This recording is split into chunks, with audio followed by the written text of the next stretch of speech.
పేతురు రాసిన పత్రిక, భక్త కోటికి పేతురు రాసిన పత్రిక, పేతురు రాసిన పత్రిక, రెండవ పత్రిక, 3వ అధ్యాయం. భక్త కోటికి పేతురు రాసిన పత్రిక, రెండవ పత్రిక, 3వ అధ్యాయము 17వ వచనం. ప్రియులారా, మీరు ఈ సంగతులు ముందుగా తెలుసుకొని ఉన్నారు కనుక మీరు నీతి విరోధుల తప్పు బోధల వల్ల తొలగింపబడి మీకు కలిగిన స్థిర మనసును విడిచి పడిపోకుండా కాచుకొని యుండుడి. ప్రార్థన చేద్దాం. ప్రేమ కలిగిన దేవానికి వందనాలు. ఎత్తబడిన వాక్యం ద్వారా, చదవబడిన వాక్యం ద్వారా మాతో మాట్లాడి మా విశ్వాసము, మా భక్తి, స్థిర మనసు కాపాడుకునే ధన్యత మాకు దయచేది. ఎత్తబడిన వాక్య ప్రకారం మేము జీవించడానికి సహాయం చేయండి. యేసునామమున ప్రార్థిస్తున్నాము తండ్రి. అందరూ చెప్పాలి మంచిది. ప్రియులారా, మరి చాలామంది రాలేదు. వచ్చిన వారందరూ బట్టి దేవునికి వందనాలు. లోకంలో నిన్న మొన్నటి దినాన హరిద్వార్ దగ్గర 31 లక్షల మంది వెళ్ళారు. ఎంత లక్షల మంది? 31 లక్షల మంది వెళ్ళిపోయారు. లోకంలో చాలా విపరీతమైన వార్తలు విన్నా భయం లేదు.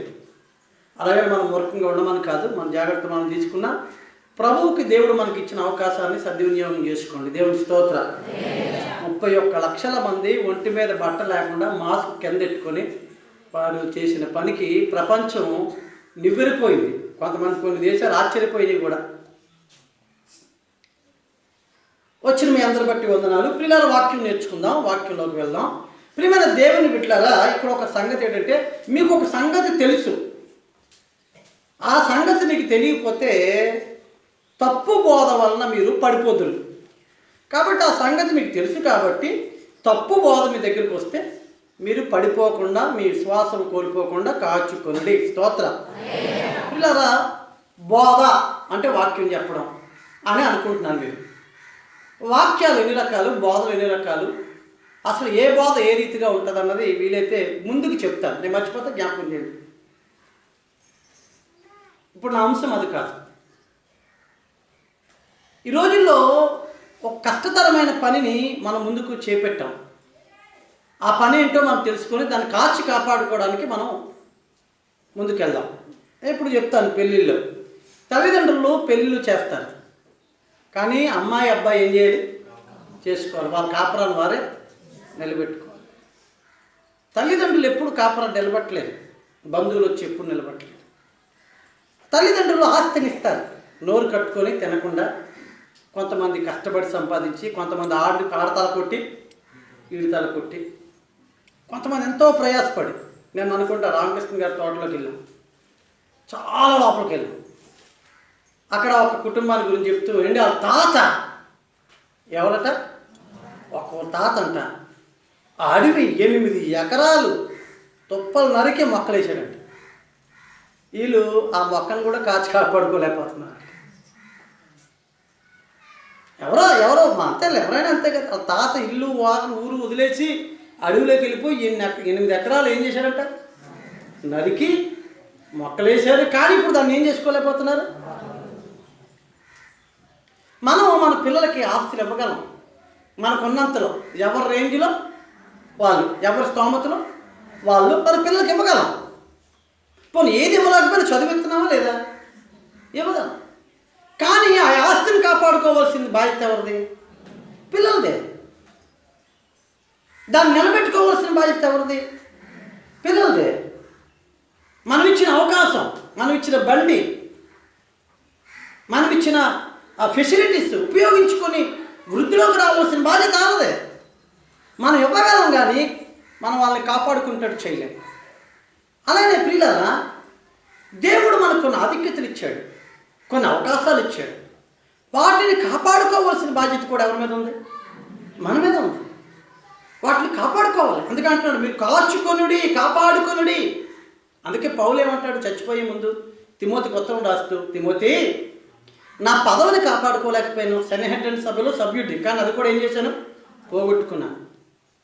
నాకున్న ఆస్తిపాస్తులు కాపాడుకోలేకపోయాను, నాకున్న పేరు ప్రఖ్యాతులు కాపాడుకోలేకపోయాను, కానీ విశ్వాసము నేను కాపాడుకున్నాను. వినని వారంతా గట్టిగా స్తోత్రం చెప్పండి. వింటలేదు, బయట ఉన్న వాళ్ళు అసలు వింటలేదు. బయట ఉన్న వాళ్ళు మాత్రం జాగ్రత్తగా వినాలి, లేకపోతే ఇంటికి వెళ్ళిపోవచ్చు. బయట ఉన్న వాళ్ళకి మరలా చెప్తున్నాను, ఎందుకంటే మీరు అటు ఇటు చూడడానికి కాదు. గుడికి వచ్చారంటే ఏం చేయాలి? వాక్యం అనకపోతే వేస్ట్. ఇది టైం పాస్ చేసే సమయం కాదు. ఇది ఎక్కడ మీటింగ్ పిలుపులాట్లు ఆడుకొని ఏదో సరదాగా మనం వెళ్ళాము, కూర్చున్నాం, మనం మొబైల్ డబ్బు ఇలా ఆడుకొని ఇలాగ ఊగిపించే వ్యవహారాలు ఇక్కడ ఉండవు. అవి లోపంలో ఉంటాయి. ఇక్కడ ఒక క్రమశిక్షణ, ఇక్కడ ఒక వాక్యం, ఇదొక భక్తి, ఇదొక నియమం, ఇదొక సిద్ధాంతం, ఇదొక దైవిక నియమంలో ముందుకు వెళ్తాయి. ఇష్టం వచ్చినట్టుగా ఉండే కార్యక్రమాలు కావు ప్రియులారా. అటువంటి వారు ప్రభుకు కూడా అక్కర్లేదు. దయచేసి 2 చేతులు జోడించి మీ కాలు పట్టుకోమంటే పట్టుకుంటాం. నాకు కనపడ్డాక ఎవరు రాకండి. వాక్యం వింటాకైతే రండి.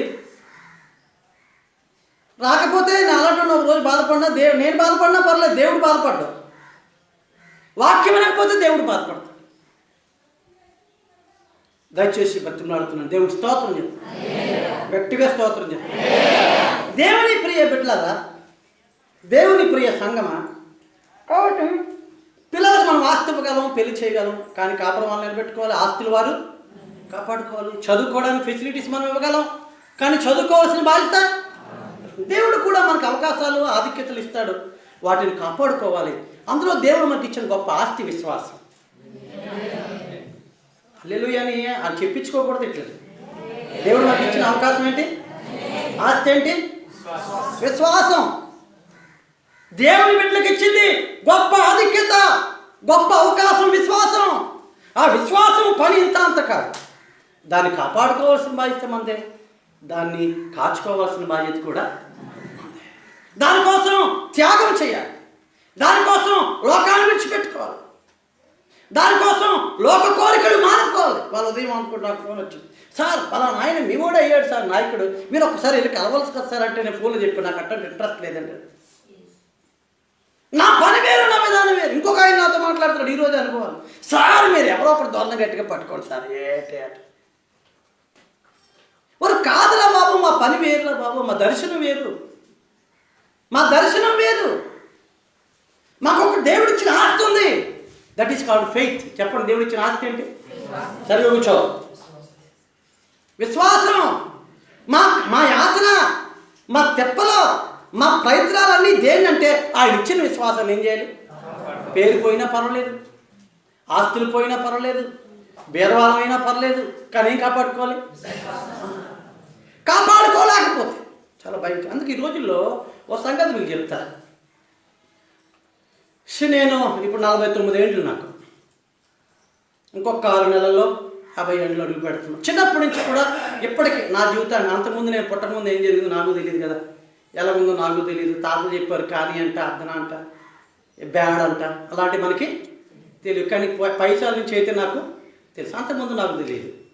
నేను పుట్టిన దగ్గర నుంచి నేను చూసినంతలో మీకు ఏం చెప్తున్నానంటే, ఒకప్పుడు కష్టతరమని ఇప్పుడు తేలికైపోయాయి, ఒకప్పుడు తేలికైనవి ఇప్పుడు కష్టమైపోయాయి.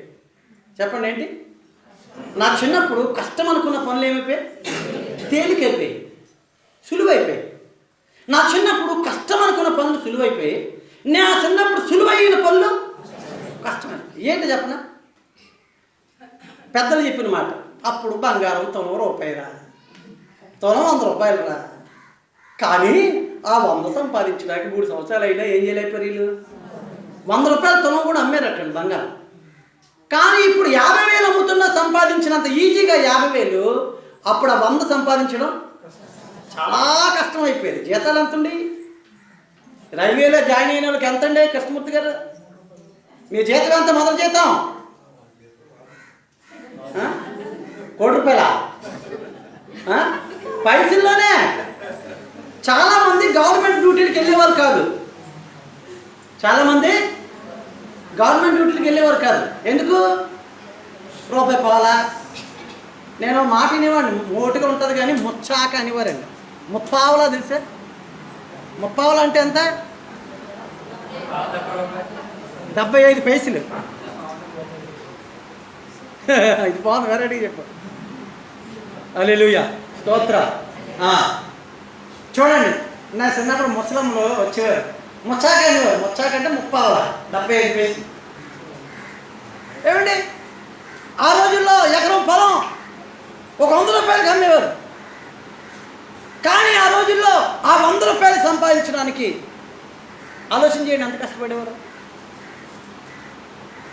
మేము నిన్న రామకృష్ణ గారు పొలంలోకి వెళ్ళి, అదే ఆ తోటలోకి వెళ్ళినప్పుడు బండి మీద వెళ్ళడానికి యాతన పడ్డాం. మొత్తానికి వెళ్ళి, ఏమండి అప్పట్లో మన ఊరోళ్ళు మోపులు కర్రలు కొట్టుకొచ్చేవారు కదా, తెచ్చి మనకు మోపు వేసేవారు కదా, 40కో 30కో 50కో వేయించేవాళ్ళం కదా, ఇక్కడే ఇంకా వెళ్ళాలండి లోపలికి అన్నాడు ఆయన. అప్పుడు నాకు అనిపించింది, ఎంత దూరం అంటే అలా మోపు మోసుకొస్తే ఆడికి 40 రూపాయలు ఇవ్వడానికి 50 రూపాయలు ఇవ్వడానికి మనకు చాలా కష్టమయ్యేది. మన దగ్గర ఉండేది కూడా కాదు, కొన్ని ఇచ్చేద్దామంటే మన దగ్గర ఉంచుకొని ఇవ్వడానికి మనకి ఆ 40 రూపాయలు రావాలంటే. ఆ రోజుల్లో డబ్బు సంపాదించడం అంటే చాలా కష్టం రాజు. ఏంటి కష్టం? చాలా కష్టం. అందుకే కూలోడు వెళ్ళి రైతు దగ్గరికి వెళ్ళి, బాబు కోతలప్పుడు వస్తాను, కొంచెం ముందేదో తింటా గింజలు ఏమని కూడా అడుక్కునే రోజులు ఉండే. డబ్బు సంపాదించడం చాలా కష్టం ఎప్పుడు. కానీ ఈ రోజుల్లో మాట మడతెడితే ఏంటి, మాట మడతెడితే పెద్ద ఏం చేయట్లేదు. ఉద్యోగం చేస్తే లక్షల జీతాలు అవి పక్కనెట్టండి, ఇలా మాట మాట్లాడితే 1 లక్ష మిగులుతుంది, 2 లక్షలు మిగులు. ఎన్ని నేను చూశాను, ఇలా మాట్లాడుతున్నాడు. ఇలా ఎందుకు గేదెలు 10 దాకా వెళ్ళండి, గేదె సంచుకోండి. ఈడు ఇలా మాట్లాడతాడు, వాళ్ళకి 100 రూపాయలు ఆ గేదె మీద వెళ్తాడు. ఈడు తెలియదు మాట్లాడితే అక్కడికక్కడే సాయంకాలానికి 10,000 తెచ్చుకున్నాను చూశాను నేను. ఎక్కడ గీతమ్మకి ఏం చదువుకుంటాడండి? ఎంటెక్ చదివాడా, ఎంబీఏ చదివాడా? ఎంటెక్ ఎంబీఏ చదివినవాడు కూడా నెలంతా పని చేస్తే 8,000కి 9,000కి పని చేస్తున్నారు. ఇలా మడతట్టు గేదె వ్యాపారంలో, భూమి వ్యాపారం నేను చూశాను. జస్ట్ నాకు ఇలా అడ్వాన్స్ ఇచ్చి అగ్రిమెంట్ చేసి రిజిస్ట్రేషన్ చేయించుకోవట్లేదు అన్నాడు ఇంకోటికి. ఇంతలోనే ఎంత మార్పా, ఇంతలోనే ఇంత మిగిలా. అసలు చూస్తే ఆశ్చర్యమైపోతుంది. ఒకడు అన్నాడు, భూమిని అమ్ముకున్నాడు కొనుక్కున్నాడు కంటే మధ్యలో పని బాగుంది అన్నాడు. ఏంటట, అమ్మునుడు నష్టపోతున్నాడంట. చెప్పండి రాజు, చెప్పు, ఎక్కడ పెట్టాడు ఉన్నావా? ఎవడు నష్టపోతున్నాడు? అమ్ముడు నష్టపోతున్నాడు, కొనుడు నష్టపోతున్నాడు, మధ్యలో ఎవడు బాగుపడుతున్నాడు? కానీ అమ్మునోడు అమ్మలేడు, వాడు లేకపోతే కొన్నాడు కొనలేడు. ఎందుకంటే నా మాట్లాడతాడుగా. అమ్మినోడు భూమి ఉంది కొంటారంటే అక్కడ రాడు. ఇది రాదండి, ఆ కంపెనీ వచ్చేస్తుందండి, ఇలా వచ్చేద్దండి, ఇలా వెళ్ళిపోద్దండి, ఇదండి. ఆ చేతిలో ఏం చూపిస్తున్నాడు? నువ్వు ఇప్పుడుగా కొనకపోయావంటే వచ్చే సంవత్సరం దీనివల్ల నీకు ఎంత లాస్ వచ్చేద్దన్నట్టు మాట్లాడుతున్నాడు. అవునా కాదండి బాబు, నేనేమన్నా ఇదే నేను ఎవరి మీద నిందలేసి చూస్తున్నారండి. భూమి ఉంది కొనంటే ఎంత అలా అంటారు మనం కూడా. నేను అనుకుంటున్నాను అది వచ్చేస్తుందండి, ఈ కాలం పడిపోతుందండి, ఇలా అయిపోతుందండి, ఈ రోడ్ అయిపోతుందండి, అక్కడ అది అయిపోయిందండి, ఇక్కడ ఇది అయిపోయిందండి. టకటక మనిషికి మనకి ఎలా ఉంటుందంటే, బాబు త్వరగా తీసుకోకపోతే. డబ్బు సంపాదించడం. మా సేవకులు కూడా ఎంత దౌర్భాగ్యులు అయిపోయారు చెప్పిన. ఒకప్పుడు కష్టపడి సేవ చేస్తాను కానీ బతకలేని సేవకులు ఈ రోజున చిన్న మాట మాట అదే సంబంధం కుదురుతాను రా, ఇకే 2 లక్షలు ఎక్కువ ఇస్తాను కానీ నాకు దశంభాగం ఇచ్చేస్తారా? ఎంత దౌర్భాగ్యుడా. ఏంటి, కష్టార్జితంలో దశంభాగం ఇవ్వమని ఉందా, కట్నంలో దశంభాగం ఇవ్వమని ఉందా? బైబిల్లో కట్నం తీసుకోవద్దని ఉంది అసలు. అంటే సాంఘిక దురాచారాలని సంఘం బంధించాలి. ఏటినండి? సాంఘిక దురాచారాలని క్రైస్తవ సంఘం ఏం చేయాలి? ఖండించాలి. కులతత్వాన్ని ఖండించాలి. కానీ సంఘంలో ప్రోత్సహించేది ఏంటి? ఇప్పుడు పాస్టర్ గారిలో కులాన్ని, కట్నాలు ఎక్కువ పేరు పెంచింది ఈయనే. అరే నీకు వాళ్ళకే ఎన్ని కమిషన్ కూడా వస్తున్నారు. కొంతమంది నా దగ్గర కూడా వచ్చి, పాస్టర్ గారు మిమ్మల్ని చూస్తాంలేండి అంటే నాకు ఒళ్ళు మండిపోతూ ఉంటాను. నా బాధ ఏంటంటే వీడు నన్ను ఒకే గాడిదని గుర్రాన్ని ఒకే కట్టేస్తే ఎలా ఉంటుంది? నీకు అర్థం అవ్వలేదు. గాడిద గుర్రం ఒకలా ఉంటుంది. గాడిదని గుర్రాన్ని కూడా కట్టేసి ఒకే బండి కట్టి తోలితే బాగుంటుందా? రామకృష్ణ గారు, గాడిదే ఒకలాగా ఉన్నంత మాత్రాన, చూడ్డానికి ఒకలాగా కనబడినంత మాత్రాన గాడి గుర్రం అయిపోద్దా, గుర్రం గాడిద అయిపోద్దా? అవును. ఒక్కోసారి గుర్రాన్ని తీసుకొచ్చి గాడితో మాట్లాడారు అనుకోండి, గుర్రానికి ఎంత బాగుంటుంది? బాధ ఉంటుందా? ఒక ఆయన అన్నాడు, ఏమండి మేము అందరి దేవుళ్ళు ఒకటి అంటాం, మీరే యేసుప్రభు దేవుడు అంటారు, మీరు ఒప్పుకోరు, అందుకే మీ ఇలాంటి పాపం, మేము ఎంత మంచిగా చూడండి, ఎవరైనా ఒకటే అంటామండి అన్నాడు ఆయన. అప్పుడు పండిట్ ఫ్రాన్సిస్ గారు ఇలా సమాధానం చెప్పారు, బాబు రోల్డ్ గోల్డ్ తెచ్చి గోల్డ్ తెచ్చి నా చేతిలో వేసి ఏదైనా బంగారం అంటే రోల్డ్ గోల్డ్కి ఎలా ఉంటుంది మీకు అర్థం లేదా? రోల్డ్ గోల్డ్ తెచ్చాడు, గోల్డ్ తెచ్చి 2 చేతులు వేసి ఏదైనా గోల్డ్ నేను అంటే రోల్డ్ గోల్డ్కి ఎలా ఉంటుంది, ఓపర్ అంటాడు. కానీ గోల్డ్ కుదరదా అమ్మబాబాయ్ అంటాడు అన్నాడు ఈయన. దాన్ని బట్టి మీకు అర్థమయ్యి ఉండొచ్చు. ఇప్పుడు దేవుని సేవలో కూడా ఎన్ని రకాలైన రీతిలుగా డబ్బు సంపాదిస్తున్నారో నాకు తెలుసు. ఒకసారి శరీరం కదా, నేను మనిషినే కదా, లాగినప్పటికి కూడా దేవుడి కృప, దేవుడికి స్తోత్రం, దేవుడి కృప ఒక్కోసారి గద్దించి బుద్ధి చెప్పరే అథవా అలాంటి తప్పుడు విధానంలోకి వెళ్ళకని గద్దించిన దినాలు ఉన్నాయి. నెంపలేసుకుని ప్రభా క్షమించి మన విధానాలు కూడా ఉన్నాయి. కాబట్టి ఈ రోజులు డబ్బు సంపాదించడం చాలా చెప్పకపోతే బండి ముందుకు వెళ్దాం. కానీ ప్రేమ కలిగి ఉండడమే కష్టం. ఏం కష్టమైపోతుంది, అవునా కదా? చూడండి, పాత రోజుల్లో మంచి ఇల్లు ఉండడం చాలా కష్టం, ఎవడకో ఉండేది కాదు. ఎక్కువ మందికి తాటాకి ఇల్లు ఉండేది, ఎక్కువ మందికి ఇల్లు ఇరుకగానే ఉండేది. ఇంటి మీద ఇల్లు కలిసిపోయి వాళ్ళు 10 మంది కాదు, 2 వస్తే పక్కన ఇల్లు అది. కానీ 10 మంది కలిసి ఉండేవారు అందులో. నేను చాలామంది కుటుంబాల గురించి తెలుసుకున్నాను, విన్నాను. 4 అక్కజల్లు వచ్చారంటే సాపులు వేసుకుని, 4 సాపులు వేసుకొని అసలు నిద్ర సుఖం ఏం తిన్నా మర్చిపోయి తెల్లార్లు కబుర్లు చెప్పుకునేవారు. 4 అన్నదమ్ములు వచ్చారంటే పడుకోవడానికి మంచం నాకెందుకంటే మనం ఇక్కడ సేవ ప్రారంభించిన దినాల్లో కూడా ఊళ్ళో నులక మంచాలు అడుక్కొచ్చి కోట బియ్యం వండెట్టేవాళ్ళు మనకి. నిజంగా నాకు ఇప్పుడు భయం వేస్తుంది, అప్పుడు ఎలా పెట్టేవాడు అది కోట బియ్యం పెడితే ఏమో అంత పెద్ద వాళ్ళకి ఏం పెట్టా మనం ఎడితే ఇట్టాం అలా తిన్నారు అనిపిస్తుంది. ఇప్పుడు నాకు ఏమండి మీ మంచం తెచ్చి రోడ్డు మీద వేసేస్తే రాత్రి 2 గంటల దాకా 2 గంటల దాకా ట్రబుల్ చెప్పి పొద్దున 6కి లేచి ఎలా పడుకుని పోయారు. పాత రోజుల్లో ఇల్లు సరిగా లేకపోయినా ఇంట్లో అందరూ కలిసి ఉండేవారు. స్తోత్రం చెప్ప కలిసి ఉండగలిగేవారు. ఇప్పుడు 20 మంది వచ్చి ఇది సరిపోయేంత ఇల్లు ఉంటుంది మన హాల్ ఏం చిన్నదా. కానీ ఇద్దరు కలిసి ఉండలేకపోతున్నాం. ఇద్దరు అత్తా కోడలు కలిసి లేకపోతే పోయారు, కనీసం తల్లి కూతురు కూడా కలిసి ఉండలేకపోతున్నాం. అత్తా కోడలు అన్నది ఇంకా నానుడు వచ్చేసిందిలేండి, ఇంకా అయిపోయింది, అది ఆశ వదిలేసుకున్నాం. ఇంకేదన్నా ఆశ గేసా ఇప్పుడు కొంచెం ఉంది, ఏది ఎవరికి అది కూడా పోతుంది. కలిసి జీవించలేకపోతున్నాంగా,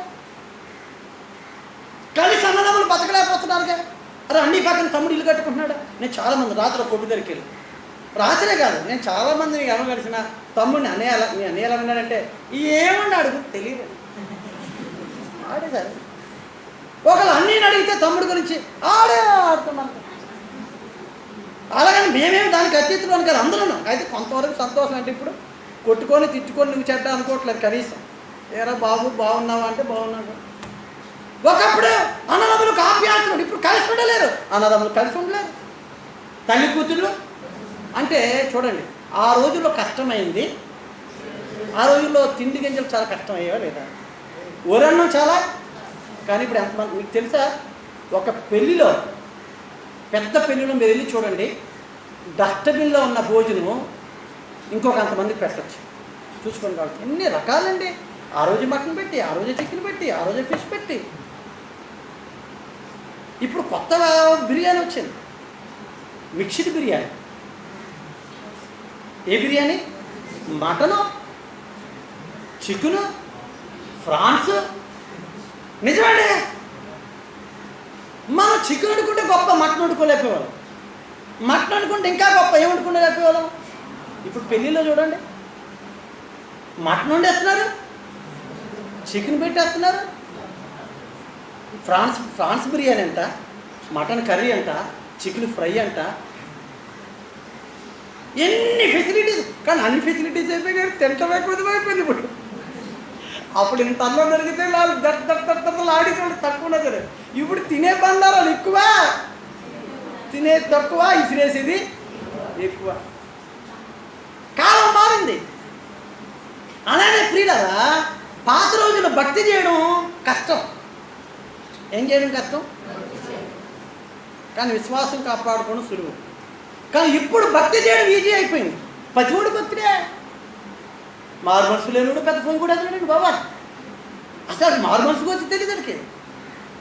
అసలు మా సంఘానికి నేనే సెక్రటరీ. చెప్పండి, ఏనండి మా సంఘం మన లేకపోతే అక్కడేది మొత్తం అందరూ నేనే గడిచాను.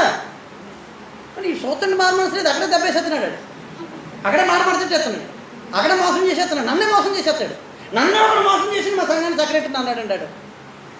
నాకు అర్థం అవ్వలేదు, ఇదేంట్రా క్రైస్తవ్యంలో కనీస బోధ, మారు మనసుని కూర్చుని బోధ, నీతిని కూర్చుని బోధ, మంచిని కూర్చుని బోధ వినడం పాటించిన తర్వాత ఎట్లీస్ట్ అక్కడ ఉందా లేదు. కష్టమైపోతుంది. విశ్వాసం లేదు ఈ రోజుల్లో. విశ్వాసులకి లేదు, చెప్పండి, పాస్ గారికి లేదు. ఎలా బతుకుతారా, దేవుడు పోషిస్తాడండి అన్నవాడు ఎవరు కనపట్టలేదు. ఏమన్నా మనకు అది ఉన్నారండి, ఇవన్నా ఆ సంస్థ అండి, ఈ సంస్థ అండి, అక్కడండి, ఇక్కడండి, ఇలాగంటారా. ఊరు బాబు ఇవన్నీ కాదురా, అసలు దేవుడు పోషిస్తాడని విశ్వాసం ఉందా? విశ్వాసులకైనా విశ్వాసం ఉందా అంటే లేదు. ఏదైనా కార్యక్రమం చేయాలంటే దేవుడు ఇస్తాడని విశ్వాసంతో చేస్తున్నామా? నేటి దినాల్లో విశ్వాసం కాపాడుకోవడం చాలా కష్టమైపోతుంది.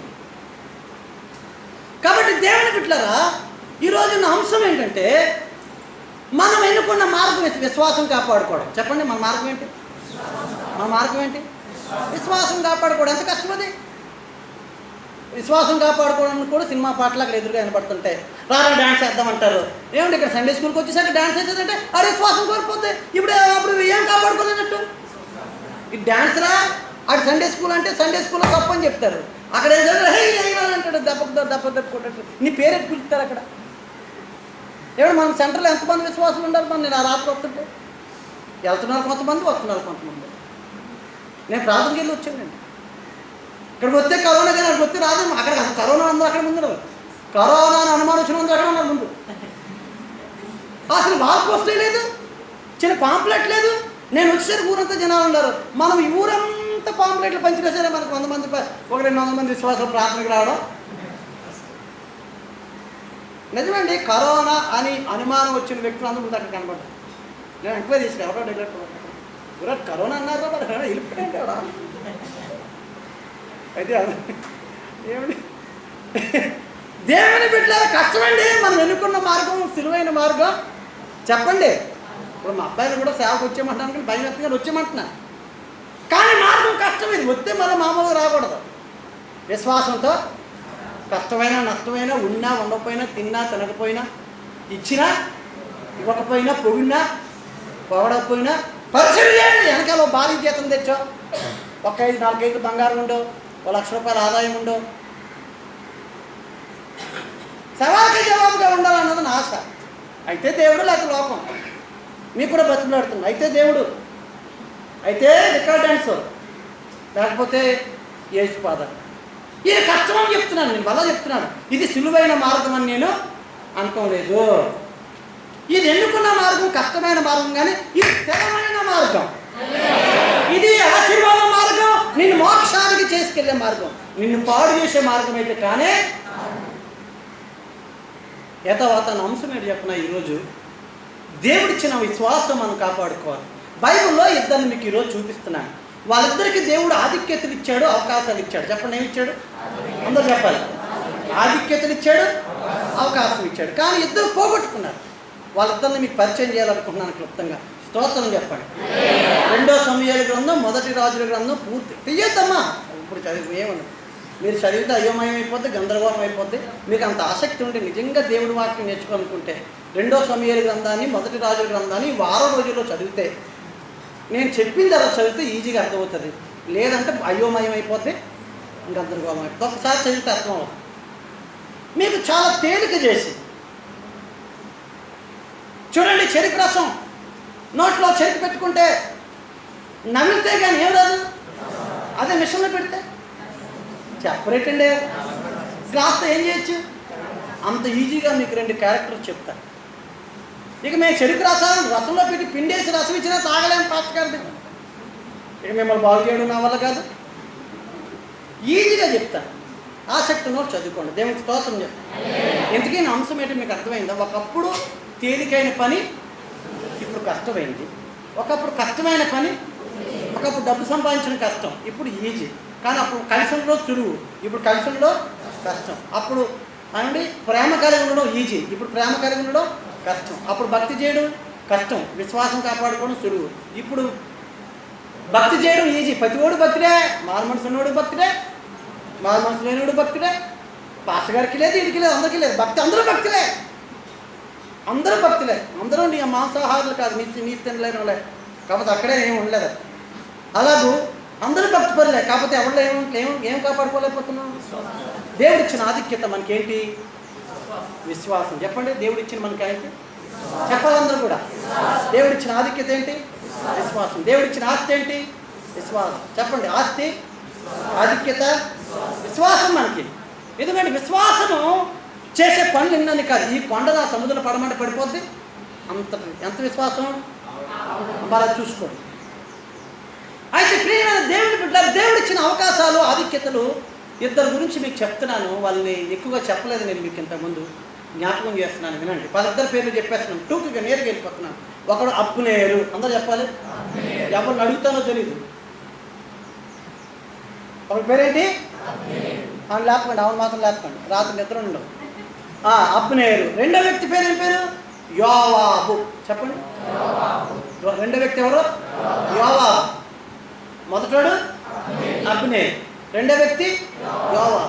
వీళ్ళిద్దరూ ఎవరంటే, అబ్నేరు సౌలు సైన్యాధిపతి. చెప్పండి, 2 సమూయేలు 2:8 ఉంటుంది చూడండి. ఇప్పుడు చదవండి, 2 సమూయేలు 2:8.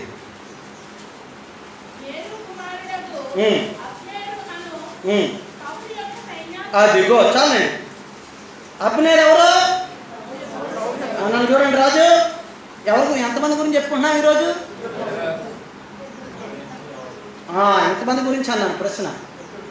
ఇద్దరు గురించి. వాళ్ళ పేర్లు ఏంటి? సౌమ్య చెప్పు, చెప్పు, భయపడకు, చెప్పు. చూసారా? చెప్పండి కోలు.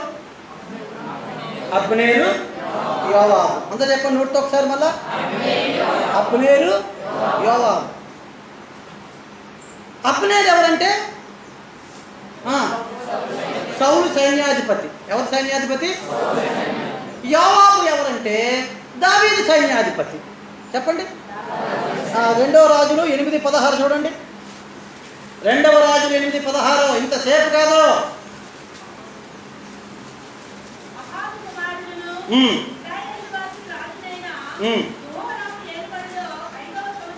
నేను తప్పు చెప్పానమ్మా, క్షమించండి. రాజులు అన్నానా, నా బుర్ర పాడైంది. సమూయేలే.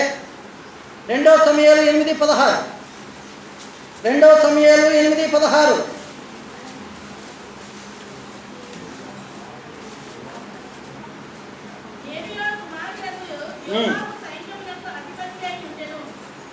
యోవాబు ఎవరు?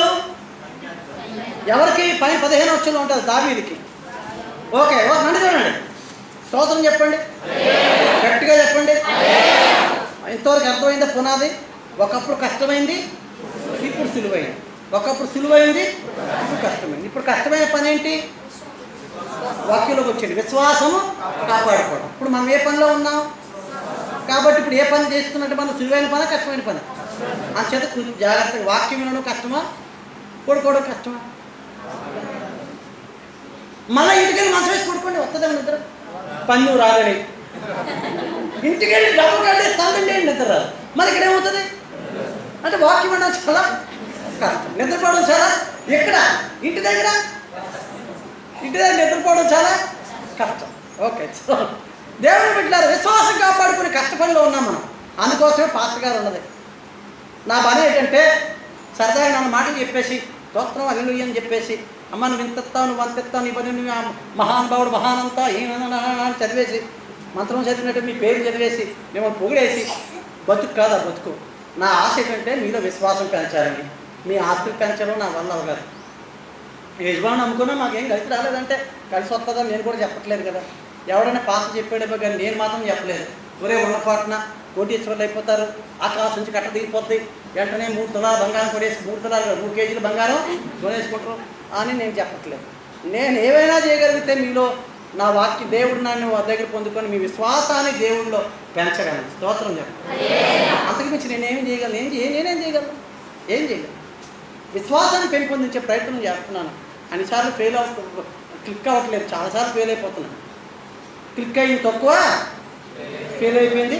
ముఖ్యంగా వీళ్ళ దగ్గర ఫెయిల్ అయిపోతున్నాను. నేను వీళ్ళ దగ్గరే ఫెయిల్ అయిపోయాను. పెద్దవాళ్ళు దేవుడు అది. దేవుని స్తోత్ర. హల్లెలూయా. ఓకే, ఎంతమంది గురించి చెప్పుకుంటున్నాం? ఒకరి పేరు, ఇంకొకరి పేరు యోవాబు. అబ్నేరు ఎవరు? యోవాబు ఎవరు? అబ్నేరు గురించి నేను చూశాను బైబిల్లో. రాత్రి చాలాసేపు బైబిల్ చదివి చూశాను. కానీ అబ్నేరు సైన్యాధిపతి అవ్వాలంటే క్వాలిఫికేషన్ ఉండాలా లేదా? చెప్పరేటండి, ఉండాలి. మిలిటరీ వాడు అవ్వాలంటే ఎత్తు ఉండాలి, వాడికి అంత ఇది ఉండాలి. కొన్ని అర్హతలు లేకుండా సైన్యాధిపతి అయిపోతాడా? సైనికుడు అవడమే కష్టం, సైనికుడు అవడమే కష్టం.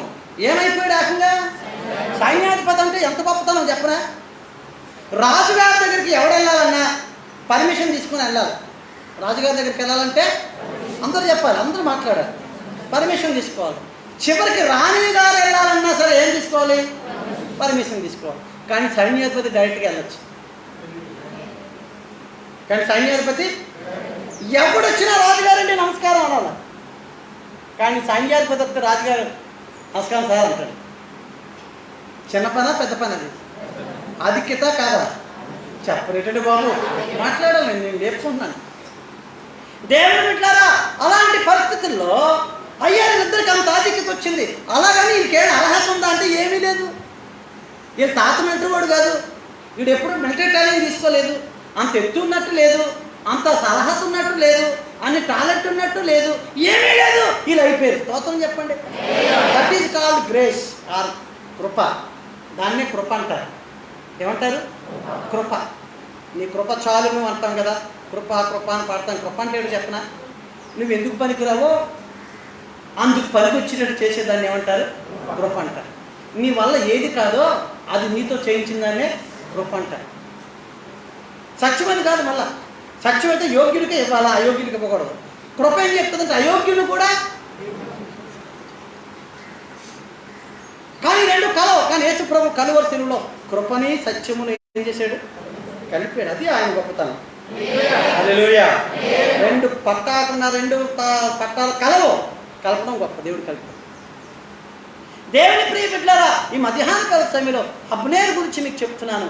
అబ్నేరు తాత మిలిటరీ వాడు కాదు, అబ్నేరుకి ఏ ట్రైనింగ్ లేదు, అబ్నేరు ఏదో ఎత్తైనడనో, అబ్నేరు అందగాడనో, అబ్నేరులో మంచి నైపుణ్యత ఉందని బైబిల్లో లేదు, ఏ యోగ్యత లేదు. కానీ దేవుడు ఆయనకి 2 ఇచ్చాడు. అవకాశం ఇచ్చాడు, ఆధిక్యత ఇచ్చాడు. చెప్పండి త్వరగా, అందరూ చెప్పండి. ఏమిచ్చాడు? అనర్హుడైన వాడికి అవకాశం ఇచ్చాడు, ఆధిక్యత ఇచ్చాడు. చెప్పండి, అనర్హుడైన వాడికి అవకాశం ఇచ్చాడు. నేను కూడా సేవలో విడ్డూరం చూశాను. ఎక్కువ విడ్డూరాలు చెప్తాను నేను. ఎక్కడ సేవలు ఏంటా విడ్డూరం చెప్పడా? ఈడ మంచి టాలెంటెడ్ రా అనుకుంటే ఆడికి ఏది కూడా సేవ.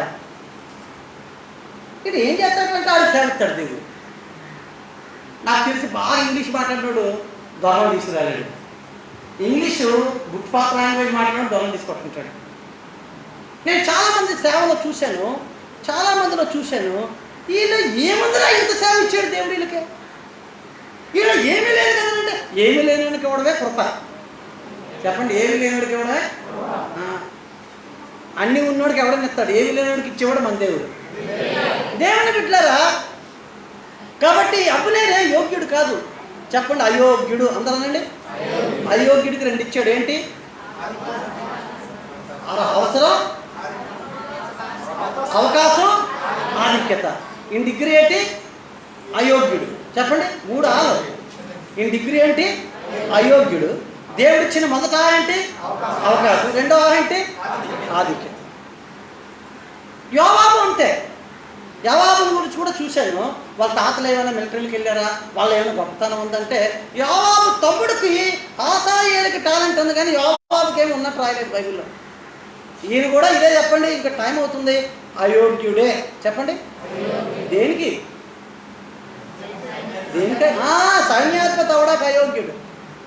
అయోగ్యుడే, కానీ అవకాశం ఇచ్చాడు, ఆధిక్యత ఇచ్చాడు. స్తోత్రం చెప్పండి. కాబట్టి ఇప్పుడు దేవుడు ఇచ్చాడు, కాపాడుకోవాల్సింది ఎవరు చెప్పరేటండి? వాళ్ళు. కాపాడుకోవాల్సింది ఎవరు? వాళ్ళు. కానీ ప్రియులారా, అబ్నేరు కాపాడుకోలేకపోయాడు. ఇప్పుడు ఇంతమంది మేము 4 మందికి బాప్తిస్మాలు ఇచ్చాం, 4 మంది ప్రభువులోకి నడిపించాం, కొంతమందిని దేవుడు దీవించి ఉన్నతమైన స్థితికి ఇచ్చాడు. వెంటనే బంధువులు నిర్లక్ష్యం, దైవజన నిర్లక్ష్యం, దేవుడి సన్నిధి నిర్లక్ష్యం. కాలుతో కెస్మంది బాబు వేయించాడు అండి.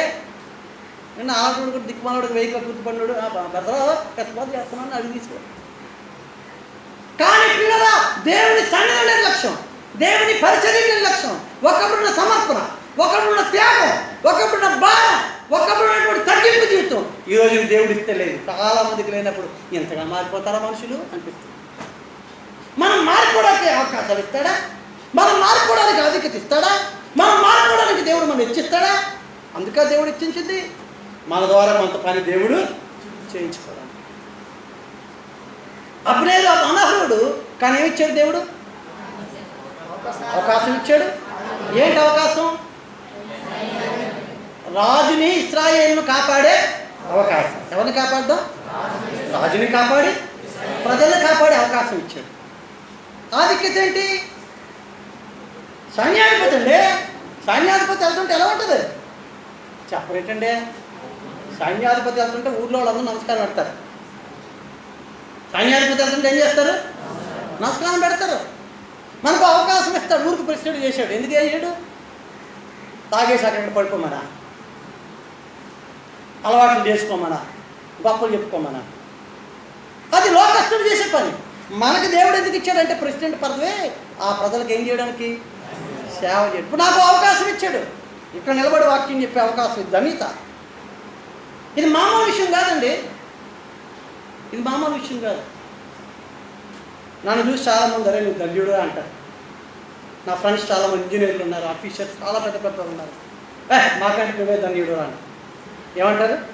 ఇప్పుడు మీకేంట్రా స్టీల్ ప్లాంట్ ఎంప్లాయీలు రా, ఇంజనీర్లు రా, సివిల్ ఇంజనీర్లు రా అంటే మీ జీతాలు ఎంతరా, నీ ఏంటంటే ఒరే ఎంత ఉన్నా నీ మా మీద నువ్వే. ధన్యత. అవకాశం ఇచ్చాడు. ఏ అవకాశం? ఫోన్ కొట్టడానికి కాదు, రన్ బిషప్ అని పెట్టుకొని టై చెప్పుకోకుండా ఏమి తిరగడానికి కాదు. సంఘస్థులకి ఏం చేయడానికి? సేవ చేయడానికి. స్తోత్రం చెప్పు. ఏం చేయడానికి? ఆధిక్యత ఇచ్చాడు. ఒక దైవజనుడిగా పిలిపించుకున్న ఆధిక్యత. ఈ ఆధిక్యత ఎందుకు అంటే ఫోన్ కొట్టడానికి కాదు, అంతో ఎంతో దేవుని నామానికి మహిమ.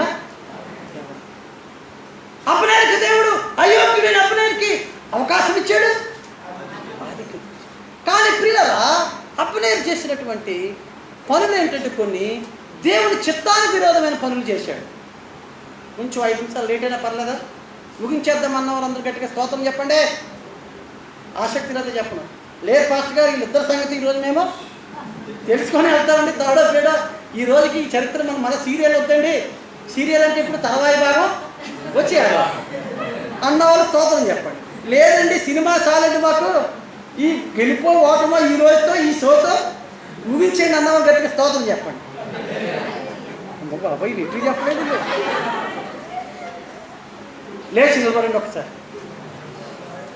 ఒక 5 నిమిషాలు నేను చాలా తేలిక చేసేస్తున్నాను. లేదు పట్టేసేయా, ముసలోళ్ళు పట్టేసినా. నేను అదే చెప్తున్నాను. అమ్మా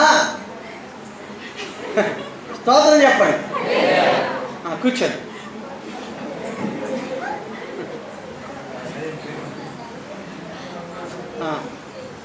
నేను ఎన్ని చెప్పినా మళ్ళీ మన ఈదిలోకి వెళ్ళాక ఆ కబుర్లే ఆ బతుకు పోలేండి. నా ప్రయత్నం నేను చేయాలి కదా, నా పని నేను చేయాలి. ఆ ప్రతిఫలం ఎవరు ఇవ్వాలా? దేవుడు ఇవ్వాలి. అది నేను మీ దగ్గర నుంచి ఏం ఆశించట్లేదు. నా కష్టం ఏదో నేను పడతాను, నేను చెప్పాల్సిందే నేను చెప్తాను. ఆ ప్రతిఫలం మహానుభావుడు వేసి ఇస్తే నాకు చాలా సంతోషం. ఇవ్వకపోతే ఆయన మీద పడేస్తాను. మిమ్మల్ని ఏమన్నా మిమ్మల్ని అంటే ఊరుకోరు కదా. దేవుని పెట్టారా? ఆ అబ్నేరు ఏం చేశాడంటే దేవుని చిత్తానికి విరోధంగా పనిచేశాడు. ఏంటండి? ఏంటో చెప్తున్నాను. సౌలు 2 సార్లు తప్పు చేశాడు. చెప్పండి. సౌలు ఎన్నిసార్లు చేశాడు తప్పు? 2 సార్లు. ఒక తప్పు సౌలు సమయాలు రాకముందే బలి అర్పించాడు. సౌలు రాజు అయిపోయాడు కదా. మీరు చెప్పకపోతే తెలియదు అనుకుని మళ్ళా చరిత్ర చెప్తాను. 3 గంటలు అవుతుంది. చెప్పారనుకో తెలిసింది. సౌలు గాడికి పోతే నెట్టుకున్నాడు, దేవుడు ఏం చేశాడు? రాజు చేశాడు. రాజు చేసిన తర్వాత దేవుడు బలిద్దాం అనుకున్నాడు. ఈలోపు సమయం లేట్ అయ్యాడు. ఈయన ఏం చేశాడు? కాకపోతే నేను ఇచ్చేసాడు. తప్పు. దేవుడు మనిషికో మాట, మనిషికో దెబ్బ అన్నట్టుగా, పశుకో దెబ్బ మనిషికో మాట అన్నట్టుగా ఒకసారి తప్పు చేస్తాడు ఎవడన్నా వెంటనే శిక్షిస్తాం పెట్టి ఇంకో అవకాశం ఇద్దాం అనుకున్నాడు. తప్ప రైట్? చెప్పండి. రైట్. ఇంకో అవకాశం ఇచ్చాడు.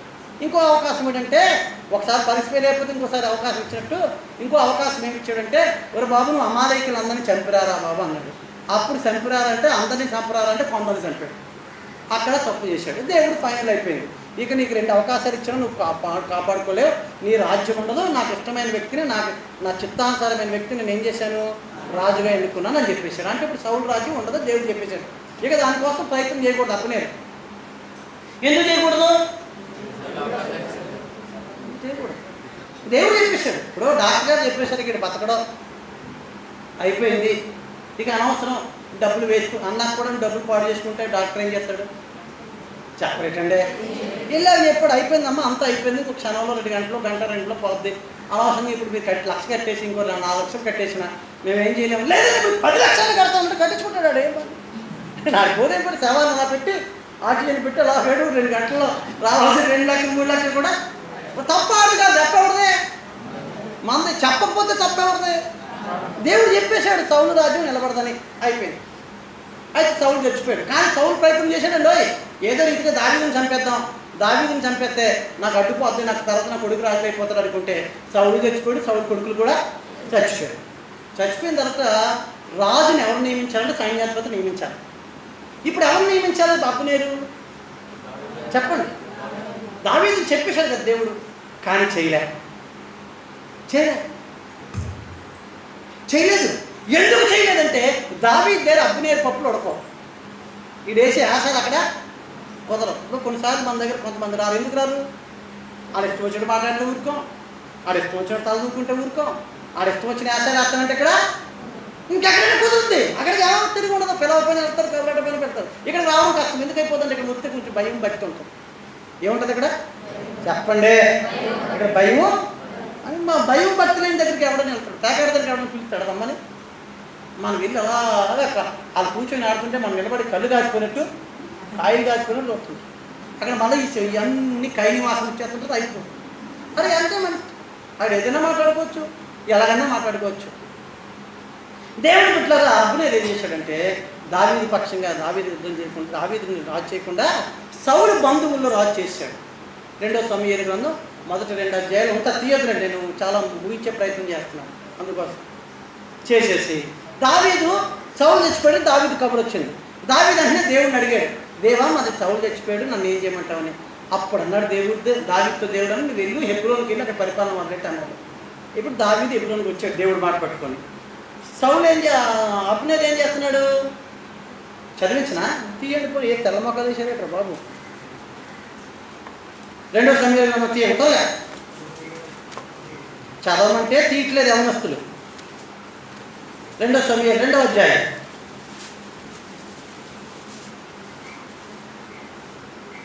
8-10 వచనాలు కలిసి ఉన్నాయి. త్వరగా చదువు. నేరు కుమారుడును అబ్నేరు అను సౌలు యొక్క సైన్యాధిపతి సౌలు కుమారుడు ఇష్బోషెతును మహానాయమునకు తోడుకొని పోయి గిలాది వారి మీదను, అషేరీయుల మీదను, ఇజ్రాయిలుల మీదను, ఎఫ్రాయిమీయుల మీదను, బెన్యామీయుల మీదను, ఇశ్రాయేలు మీదను రాజుగాతని.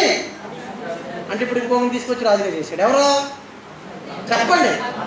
సౌలు ఉండగా చెప్పాడు, సౌలుని రాజ్యం ఉండదు, నీ తర్వాత దావీదు రాజు అవుతాడని. కాబట్టి అబ్నేరు ఆ సంగతి తెలుసు. కాబట్టి ఇప్పుడు ఎవరిని రాజు చేయాలి? కానీ చేయట్లేదు. ఎవరిని చేస్తున్నాడు? ఎవరినో చేస్తున్నాడు. కానీ దావీదు రాజు అయిపోయాడా? చూడు 2వ అధ్యాయం మొదటి వచ్చాను. ఇది జరిగిన తర్వాత ఏది జరిగిన తర్వాత? కాదు సౌలు చచ్చిపోయిన తర్వాత. సౌలు చచ్చిపోయిన తర్వాత సౌలు చచ్చిపోయాడు, ఇక నాదే రాజ్యం అనుకుంటాం కదా మనమైతే. ఈయన అనుకోలేదు.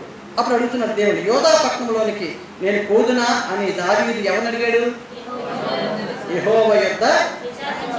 అప్పుడు దేవుడు ఏమన్నాడు? పోవచ్చునని యెహోవా అతనికి. చూశారా దావీదు నీకు ఎంత గొప్పదో. సౌలు చచ్చిపోయాక దావీదు రాజు అయిపోతాను అనుకోలే. ప్రభా అసలు ఊళ్ళోకి నన్ను వెళ్ళమంటావా వద్దంటావా అని అడిగాడు. వెళ్ళమన్నాడు. అప్పుడు వెళ్ళాడు. ఇప్పుడు రాజు పరిపాలన చేయడానికి దావీదుని అడిగాడు.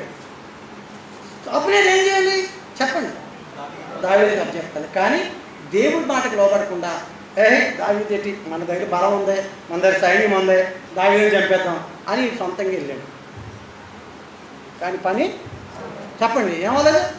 ఒక మాట చెప్పనా, దేవునికి విరోధంగా నీ పని నువ్వు నేను ఎన్ని తెప్పలు పడినా పని అయిపోయింది. ప్రస్తుతం చెప్పండి, దేవునికి విరోధంగా నీవు నేను ఎన్ని తెప్పలు పడినా చెప్పండి పని అవలా. దేవుడు కొడుకుంటే తప్ప అవలా. తర్వాత తోక ముడిచేసాడు. నేను చాలా షార్ట్కట్ చేశాడు. తోక ముడిచేసి దావీదు దగ్గరికి వచ్చేసి, దావీదు గారు ఏదో అయిపోయిందంటే దావీదు మరి దేవుని పెట్టగా పగ పెట్టుకోవడం మన పని. ఇప్పుడు ఆ ప్రభుత్వంలో వాళ్ళ రాజ్యం ఇప్పుడు మనం చేస్తామని అంటున్నారు కొంతమంది. ఒక బాబు వాళ్ళకి అవకాశం వస్తే వాళ్ళు చేసేది, వీళ్ళకి అవకాశం వస్తుంది రాజకీయ నాయకులు. నువ్వు దేవుని బిడ్డలైతే మనకు అవకాశం వచ్చిన వాళ్ళకి చేద్దాం, వాళ్ళకి అవకాశం వచ్చిన వాళ్ళకి చేద్దాం. మనకు అవకాశం వచ్చినప్పుడు మనం ఆడిద్దాం అని కూడా దేవుని బిడ్డలకు ఉండే లక్షణం. అయితే అటు ఇలా తిట్టుండు లోపల ఉంటాం మనం చూస్తాం కదా. అదే అప్పుడు వాళ్ళు ఆడిచ్చారా, ఇప్పుడు మనం ఏం చేద్దాం ఏంటి అడుగుతాను. వాళ్ళు వచ్చినా వీళ్ళు వచ్చినా అడిగిన దేవుడు కానీ కింద మొట్టుగా వెళ్తే చాలు. నువ్వు ఎవడ అడిచేసి ఏం లేదు. మొట్టుగా వెళ్తే మన ఆటంతా అయిపోద్ది. దయ్యం ఇలా పొలపట్టుకొని దెయ్యం ఆడిస్తాం కదా, అలాగే ఆడించగలరు దేవుడు. ఉత్తినే మనం వాళ్ళకి వాడుతూ ఉంటాం. అలా కళ్ళు తెరిచేసరికి మన బతుకు తెరిచేసరికి అప్పుడు అర్థమవుతుంది. దేవుని పెట్టారా అప్పుడు నేను ఏం చేయలేకపోయాడు. కానీ దేవుని పెట్టు కదా దావీదు అబ్నేరుని క్షమించేశాడు. అందరు చెప్పరు, మనకు క్షమించేస్తూ ఉంటాయి కదా. వీళ్ళు అసలు చెప్పట్లేదు, ఎవరైనా పగబట్టారట. అబ్నేరుని దావీదు ఏం చేశాడు, ఎందుకు క్షమించాడు? దావీదునేమైనా మంచిగా చూశాడు అబ్నేరు? చూడండి ఎన్ని మోసాలు చేశాడు. చూడండి త్వరగా చదవండి. 2 సమూయేలు 3:25 చదవండి. 2 సమూయేలు 3:25 అక్కడ యోవాబు చెప్తున్నాడు దావీదుతో, నిన్ను మోసం చేశాడు అబ్నేరు, వాడిని ఎలా క్షమిస్తావు అంటాడు.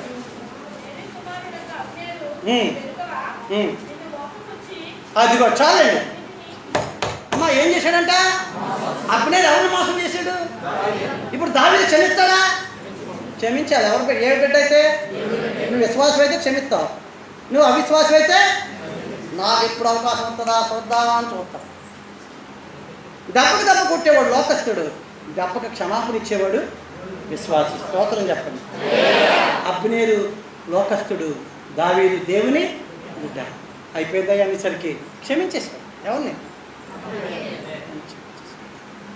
పిల్లరా దేవుని బిడ్డలారా, అయినా సరే అబ్నేరు ఇంకా చాలా తప్పుడు పనులు చేశాడు. అసహ్యాన్ని చంపేశాడు. ఎవరిని చంపేశాడు? అసహ్యాన్ని చంపేస్తే, అయితే నేను షార్ట్కట్ చేసేస్తాను. యోవాబుకి ఆసాయేలు ఎవరంటే యోవాబు తమ్ముడు. ఇప్పుడు ఎవరి గురించి చెప్పుకుంటున్నాం మనం? మన గురించి గలిపిలయ్యారు. ఇద్దరి గురించి ఎవరిద్దరాలు? అబ్నేరు, యోవాబు. అబ్నేరు ఎవరు సేవకుడు? సైనికుడు, సైన్యాధిపతి. యోవాబు ఎవరు? ఈ దావీదు రాజు అయినప్పుడు దావీదు పక్షంగా యోవాబు అతని ఇద్దరు తమ్ముళ్ళు రాజుగా యుద్ధ సైన్యంలో ఉన్నారు. అబ్నేరు పక్షంగా దావీదును రాజు చేయకుండా ఇంకోటి ఎవరో చేసి యుద్ధానికి దిగి యోవాబు తమ్ముడైన ఆసాయేలుని చంపేశాడు. ఇప్పుడు అర్థమైందా? యోవాబు తమ్ముడైన ఆసాయేలుని చంపేశాడు. చంపేస్తే యోవాబుకి మాత్రం పగ ఉంది. చూసారా? దావీదు అంతటితో స్నేహం చేస్తున్నాడు, దావీదు అంతటితో క్లోజ్గా ఉన్నాడు. కానీ దావీదు గుణాలు అతనికి చేసి అప్పుడు యోవాబుని ఏం చేశాడంటే అబ్నేరుని పిలిచి అబ్నేరుని చంపేశాడు. ఎందుకు చంపేశాడంటే, మా తమ్ముడిని నువ్వు చంపేటప్పుడు ఇప్పుడు నాకు అవకాశం వచ్చింది, నేను నిన్నేం చేస్తాను. ఇంతకీ అంచేత అబ్నేరుని కూడా చచ్చిపోయాడు. స్తోత్రం చెప్పండి. ఇంతకీ నా అంశం ఏంటంటే, అబ్నేరు దేవుని చిత్తానికి విరోధంగా వెళ్ళాడు, తన ప్రాణాన్ని దావీదుని మోసం చేశాడు, ఏమీ బాగుపడదు. ఇంకా యోవాబు గురించి వచ్చేద్దాం. యోవాబు ఎవరు? సైనికుడు. కాబట్టి యోవాబుకి ఎవరు గుణాలు రావాలి? కానీ రాలే. దావీదు క్షమించాడు ఎవరిని? కానీ యోవాబు ఏం చేశాడు? చంపాడు. అంతేకాదు, దావీదు వలే దావీదు చచ్చిపోయే ముందు మాట చెప్పాడు, నా తర్వాత సొలొమోను రాజు అవుతాడని. చెప్పండి,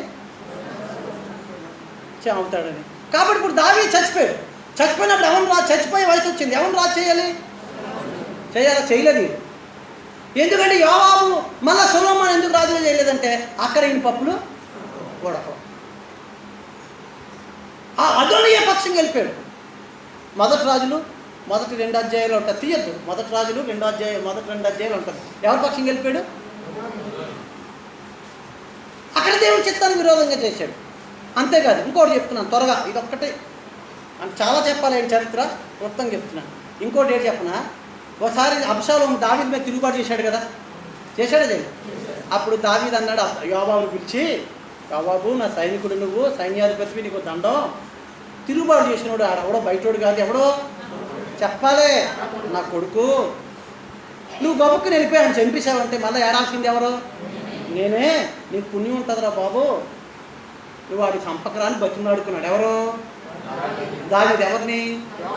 ఎవరిని చంపొద్దని? ఎందుకు? కొడుకు. కానీ ఏం చేశాడు తెలుసా, అబ్షాలోము గుర్రం మీద వెళ్తూ కంచగాడి మీద వెళ్తూ ఆ మస్తక వృక్షంగా ఏలబడుతుంటే ఒకడు చెప్పాడు యోవాబుతో, యోవాబు గారు దావీదు కొడుకు ఏలబడుతున్నాడండి అన్నాడు. ఈడన్నాడు చంపలేకపోయాం అన్నాడు. అమ్మమ్మో, దావీదు గారు ఏమన్నారు, నా కొడుకుని చంపొద్దన్నారు, మనం చంపుతామా? నేను చంపను అన్నాడు. అప్పుడు ఏం జరిగిందంటే దావీదు అంటాడు, యోవాబు అంటాడు, నువ్వు చంపకపోతే చంపలేడురా, అరే బాణపుల్లలు ఇవ్వండి అని 3 బాణపుల్లలు తీసుకెళ్ళి వేసి 3 వేసేసరికి చచ్చిపోయాడు. ఎవరు? దావీదు కొడుకుని ఏం చేయొద్దు అన్నాడు. గౌరవం ఉందా రాజంటే? కానీ యోవాబు జీవితం కూడా ముగిసిపోయింది. ఇంతకీ నా అంశం ఏంటో చెప్పనా, ఈరోజు ఇదంతా ఎందుకు చెప్పానంటే, వీళ్ళిద్దరికీ అవకాశాలు ఇచ్చాడు దేవుడు, ప్రజలను కాపాడలేదు, దేవుని చిత్తం చేయలేదు. వీళ్ళు చిత్తానుసారంగా జీవించి వీరు ముగింపులు పాడు చేసుకున్నారు. ఇంతకీ నేను వాక్యం ఎందుకు చెప్పానంటే, దేవుడు మీకు నాకు అవకాశం ఇచ్చాడు, ఆయన కొడుకులు అయ్యే అవకాశం ఇచ్చాడు. మనం ఎవరమే? ఆయన పిల్లలం. మనకు ప్రార్థన చేసే అవకాశం ఇచ్చాడు, ఆరాధన చేసే అవకాశం ఇచ్చాడు. ఈ అవకాశాన్ని పాడు చేసుకొని విశ్వాసాన్ని పాడు చేసుకుంటావో, ఈ అవకాశాన్ని దేవుడి కోసం ఉపయోగించి విశ్వాసం బతుకుతావో నీ ఇష్టం. ఏటవాత అంశం ఏంటంటే, అబ్నేరు దేవుడిచ్చిన అవకాశాన్ని పోగొట్టుకుని ఆధిక్యత పోగొట్టుకున్నాడు. యోవాబు దేవుడిచ్చిన ఆధిక్యత అవకాశాన్ని పోగొట్టుకున్నాడు. నీవు నేను అనుకున్న పరిశీలన చేసుకుందాం, ప్రార్థన చేద్దాం. ప్రేమ కలిగిన దేవానికి కొందనాలు. అబ్నేరు యోవాబు వలె మా యొక్క అవకాశాన్ని, మాకు ఇచ్చిన ఆధిక్యతను పాడు చేసుకోక నీ చిత్తంలో జీవించే భాగ్యం ఇచ్చి మహిమ పొందమని యేసు నామమున ప్రార్థిస్తున్నాము తండ్రి. అందరూ లేచి నిలబడి పాడుచుండగా కానుకలు అర్పించుకుందాం.